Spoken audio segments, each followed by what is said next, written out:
Hello, and welcome to Engaged Citizens of Columbia County. I'm your host, Sharrie Ryan. Thank you so much for joining me here today. Today's interview is a bit of a different one that I've done from the past. This is a very difficult and heavy subject matter. It deals with the death of a young woman in our community.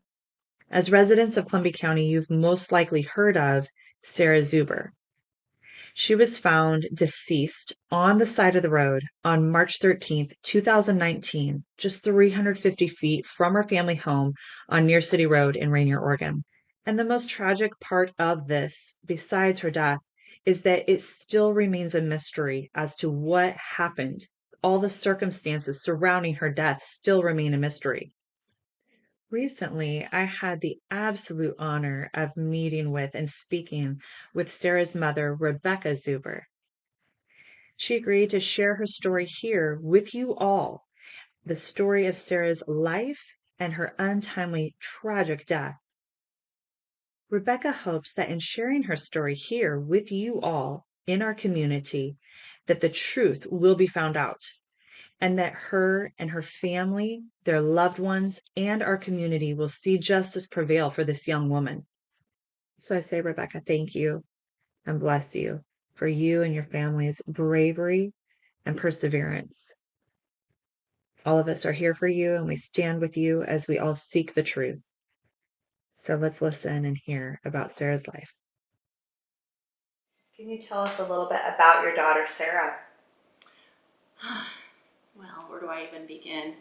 Okay, so Sarah was born on February 1st, 2001, and we lived in North Portland until she was 4 years old, and then we moved out here to Rainier, and right off the bat, I could tell you she was just always the smartest, most intuitive kid that you would ever know. She was one of the first memories when I was thinking about this and what I would tell you about was when we still lived in Portland, so she would have been maybe 3 years old. She got those sandwich baggies out of the drawer and put them on her feet, and she got her sisters to do the same thing, and she was like ice skating around the kitchen floor. She thought that up all on her own. And so that was just kind of her, she just was always a thinker, just born like that. She had a lot of energy, and so when we moved here, she did go to kindergarten at the public school, but then pretty quickly we decided to homeschool. And so that was, pretty much our lives was we homeschooled. We got to spend a lot of time with a homeschool group, a local group, and did a lot of outdoor activities and stuff. So she was into, walking out in the woods, out here in the woods, the animals, the bugs. She loved them all, digging in the dirt, running around. I remember when they were real little, this grass was tall. It was more like a field, and the kids would hide. She would actually crouch down and hide in the field and stuff. So so she spent a lot of time outdoors, and other than that, she was a reader. She read a lot. She was a published author at 11 years old. Yes, yeah. I love that. Yeah. And how special as a parent to watch your child go through that whole process and to do that. Yeah. I didn't know at the time that she would finish a whole book. She just spent a lot of time writing it, and I didn't know if she would lose interest, but she didn't, and she completed it. She finished it, and then I took her down to Portland State, and they have a publishing office there, and they gave her the tools that she needed, and she sat there and figured it all out on her own, how to get the book published, and the pictures, she found pictures online.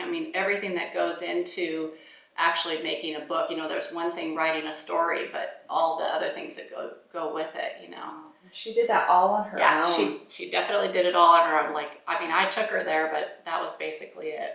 Her brother, he he graduated in 2011, so he moved out, when early on, when they were pretty young still. But the two sisters were only 14 months younger than her.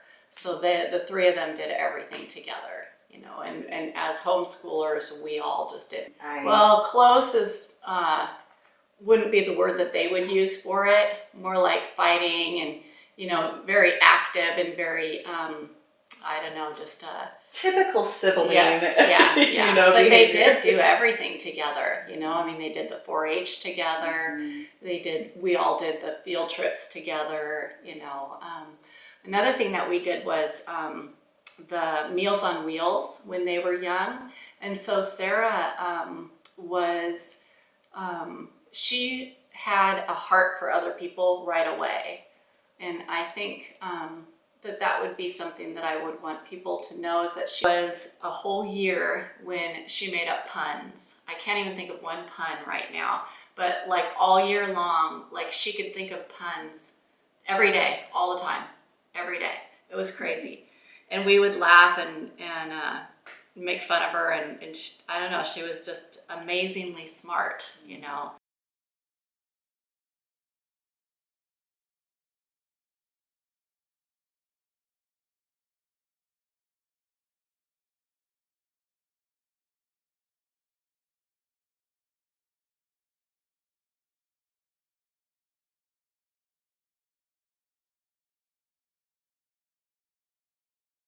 We joined a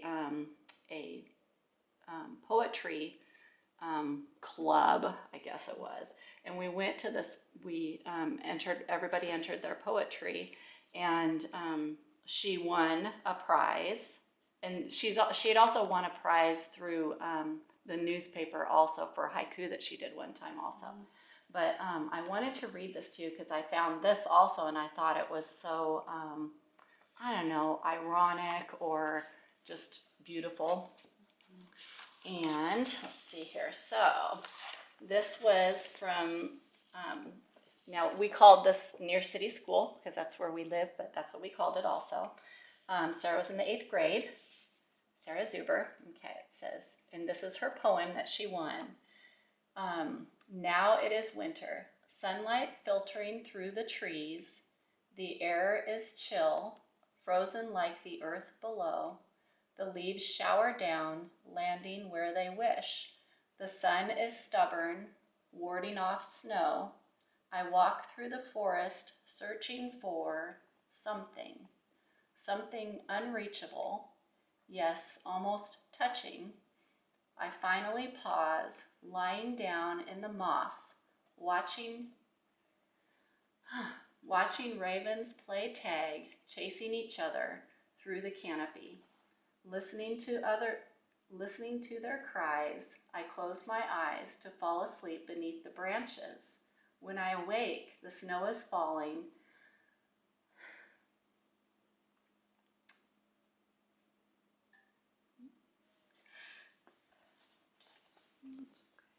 The ground is icy, my breath visible before me. I get to my feet, beginning to laugh, racing up the now invisible path. Where I emerge, crossing a field, I see home. Isn't that really cool? Wow. Yeah. I miss her perfect little ears. She had perfect ears. They were her dad's ears. And I still, I still picture her, just the perfection of her ears and her face and her laugh. I can still hear her laugh. I hope I always can hear her laugh. Intensity in everything she did. She called herself, whatever that type A personality, she called herself obsessive compulsive. That's what she called herself, obsessive compulsive, because she had to have everything right. Yeah. And, she always had to finish everything. She had her little things about her, that had to be just right. So OCD, that's what it was. That's what she would call herself, OCD, and she was proud of it. So it was her own little thing. And then I miss, because she's kind of, she's like a picture in time, like she stopped at that age, right? So I miss worrying about her out driving because she drove everywhere.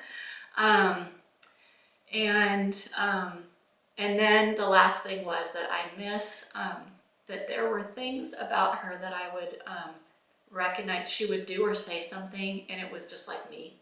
And I was so proud of that, you know. So yeah, so that was it. This was her senior year, and so there was a lot going on. She was very active.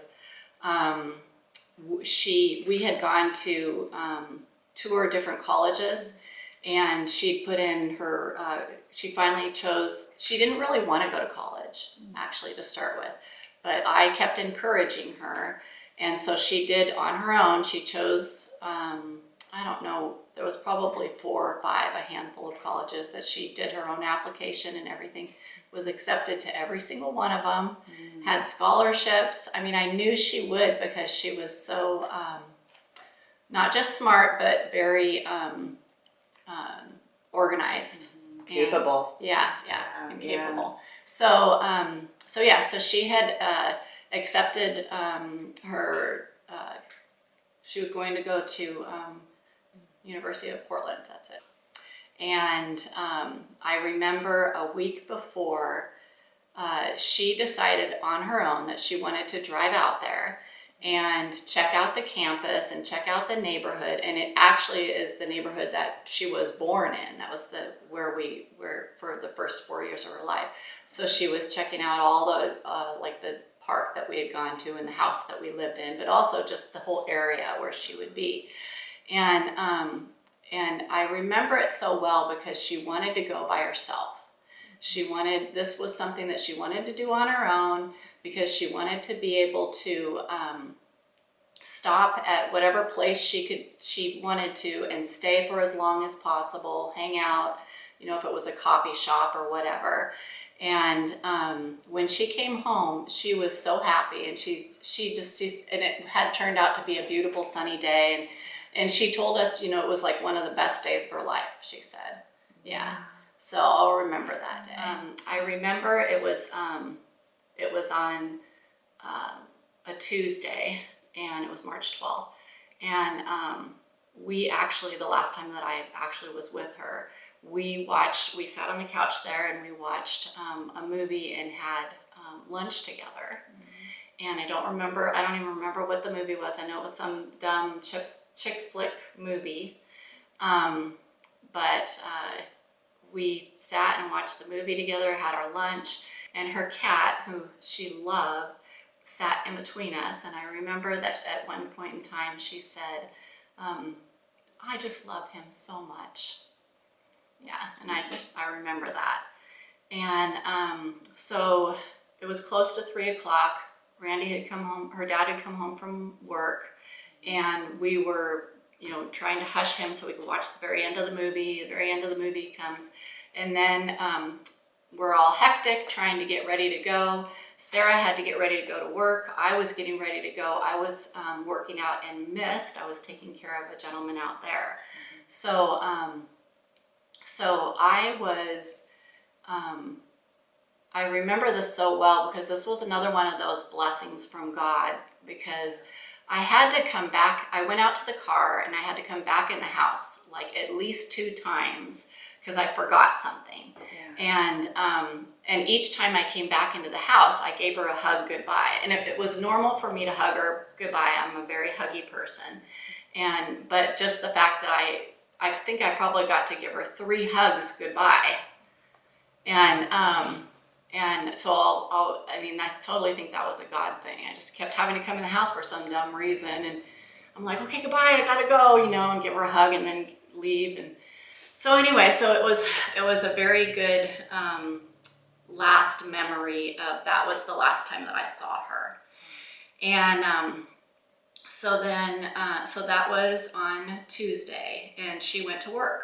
And so she left for work at Grocery Outlet in Rainier, and she was supposed to work there till 9:30. And I did talk to her on the phone. I think it was text one time while she was actually at work. And it had to do with Katie and Abby were going to school at PCC in Rock Creek. And they took the bus home each after school. And Katie had missed the bus that night. And so Sarah told me, I think were texting back and forth, but she said, don't worry, I'll leave work early and I'll go get her. And I said, nope, don't leave work, just stay there, Dad can go get her. And so I always wonder if everything about that night would have been different if she would have left work early. And, I always think about those things. But anyway, so she left. At 9:35, she turned right out of the parking lot. She went somewhere. And how do you know that? How do you know that she turned right? Because I got some of the public records when I did public records requests. I got kind of a scattered amount of stuff, just different things. And so one of the things that I got was a report that said that she had the camera from Grocery Outlet. I think it was either that one or the Dollar Tree camera. Showed her pulling out and turning right out of the parking lot. When she came home, there was probably 30 or 40 minutes max that she was home, and she was with Katie. Katie and her were downstairs. Now she came upstairs, she came in the door and came upstairs and put at least a box of cereal on the counter. Because she had talked to her dad while she was at Grocery Outlet, and she said, hey, the cereal's on sale, and I know you like it, you want me to get it for you? And he said, yeah. So that's very meaningful. It's totally meaningful to him. So that box of cereal was on the counter. So she had come up, put the cereal on the counter, and then gone downstairs. The girls all kind of lived downstairs. There's a family room, and their bedrooms are all down there, bathrooms down there. And so from what I understand, Katie was awake, so she and Katie were talking, and Abby was in her room. And Abby heard Katie and Sarah getting their voices getting louder. And Abby was loud enough that Abby opened up her door and said, "Hey, keep it down," or whatever she said. And so that period of time while they were together, they got in some sort of argument or whatever. Katie goes to go into the shower to take a shower, and she told the detectives that because they asked, well, what time did you go in to take a shower? And she said, well, when I looked at the clock, it was 11 p.m. So what she does is she looks up the stairs at the clock that's on the stove. And so I knew immediately when I saw that report that it wasn't 11 p.m., it was 10:50, because this clock we always have kept 10 minutes fast. And so my timing, I base it off of that she must have left, or Katie went to get in the shower, and it was 10:50. She said before she got in the shower, I think that's what she said, but while she was in the bathroom, Sarah said to her through the curtain, we didn't have a door, we just had a curtain up, I'm going for a walk, don't lock the door. And that was the last thing that she said to Katie. So that's why this is kind of important, because the timing of it all. And so then Sarah left. And so then the next time Katie got out of the shower, she was sleeping on the couch in the family room that night. She slept all night. They sleep in late. They all do. And then she got up to go to work. And then, as you know, when she went to work was when she saw Sarah. Now, Abby did call me, so that was the first thing. That's where I come back into the picture, I guess. Abby called me and said, somebody's outside screaming, and I don't know, should I call 911? And I said, yes. And I said, where's your sister? Because I knew that I had talked to Katie earlier when she was getting ready to leave for work. And I said, where's your sister? She left for work. Where's your other sister? She's probably downstairs in bed, something like that. But Abby I think that she went through all the effort of locking the doors. And so then maybe that was the point in time when she went downstairs that she noticed that Sarah wasn't in her room. And so that would have been the first time that any of us knew that she was even missing. And so Abby hears that screaming. So she calls me and she says, should I call 911? I said, yes, call 911. And I said, I don't know if I said it or if I tried calling Sarah, but I tried getting a hold of Sarah at that point in time. And I was all the way in Mist, and so I just got in my car. I told Walter that I had to leave. He was the gentleman I was taking care of. He was 92 or so at the time. And I told him I had to leave, I'll be back. And I went and got in the car, and I just remember I remember it all so well, of course. I left the garage door open because I had been parking the car in the garage. I never leave the car door open, but I did because I was in a hurry to get out of there because something was going on. I didn't understand. At some point before I left that driveway, I think it was Katie that called me. It had to have been Katie that called me, and she said something like, I found Sarah dead in a ditch.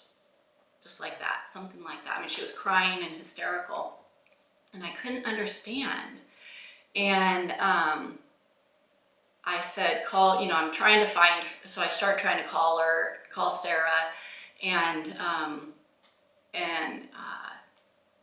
then I started driving, and I knew I would get out of service area because between Mist and here, you get out of the service area.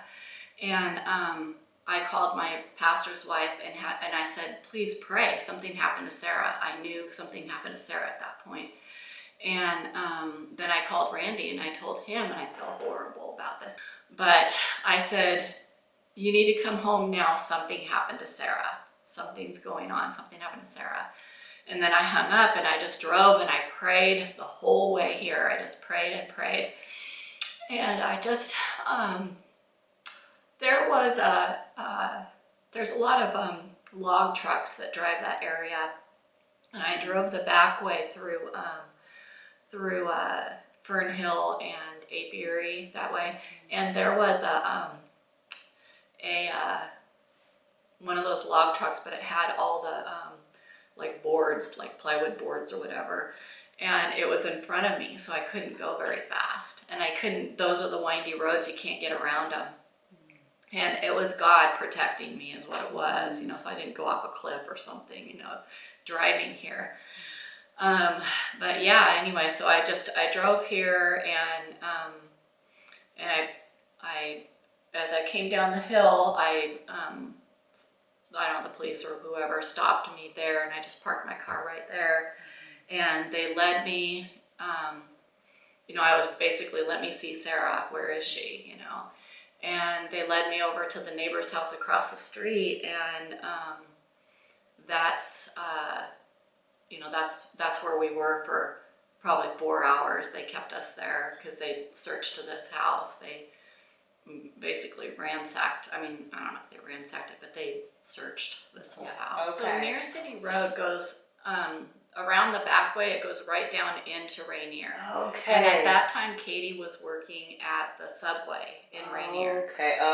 And so she went up the hill, and she said that you couldn't miss her. She said there's no way anybody could have missed seeing her there. Yeah, she saw her immediately, and several times Katie was frustrated, I would say. Yeah. Because she couldn't believe nobody else had seen her there. Because she found her at noon. Yeah. And she's like, how long had she been there? You know? We don't know how long she'd been there. No. That is why we're here. That is why it's like this mysterious kind of thing of like, had she been placed there just recently? Had she, you know what I'm saying? You spent 4 hours in there. Did you see Sarah when I came you down? Pulled up? Yeah. No, I didn't. They blocked the way, so I didn't see her. And so somebody must have said that your daughter passed away, I'm pretty sure. And it was just being there I think it was 4 hours that we were in that house, And it was just like being a trapped animal. It really was. It was really an awful time being in that house and waiting and not knowing what's going on and being confused. And then finally they said, well, okay, you can go home now. And they said, do you want to, they're getting ready to take Sarah's body. And do you want to see her? And I'm like, yes. That's what I've been asking this whole time. I want to see her. And so she was already, they had her on the gurney and they had her all zipped up in the bag. They wouldn't let me, I couldn't see her at all. I saw it was a bag, And they just, I remember I put my hand on her because it was still hard for me to believe. Just and then I was trying to figure out which side of her, this bag, and so where's her head and where's her feet, and so I remember trying to feel her body in there, so. But I think we all stood around and prayed. We did call our pastor and his wife, and they came and they sat with us for a while we were there. So when we all came out, we were released from the house, we all stood around and prayed over her. So, yeah. Well, I did get to see her after they released her to the mortuary. So I did see her then. And it is just like you just said. Yeah, it was just a shell. Yeah, right.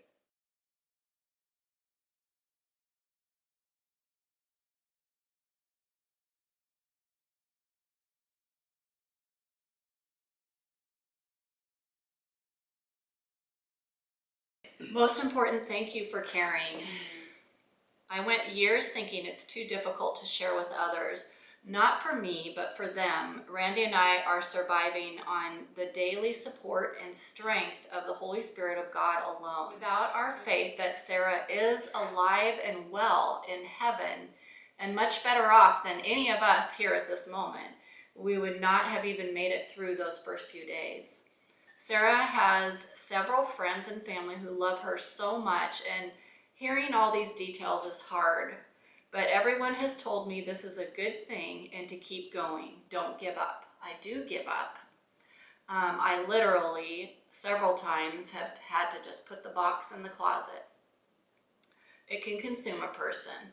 But then God makes a way and I pull it back out again. So God is using you, Sharrie, and Jen, and he's using all those people who care enough to take the time and report anything that they know about that night. Sarah was literally missing for 13 hours. And so where did she go? And who was she with? And what happened to her? Randy and I and our entire family want to thank everyone who has come forward with information, even when it was difficult for them to do so.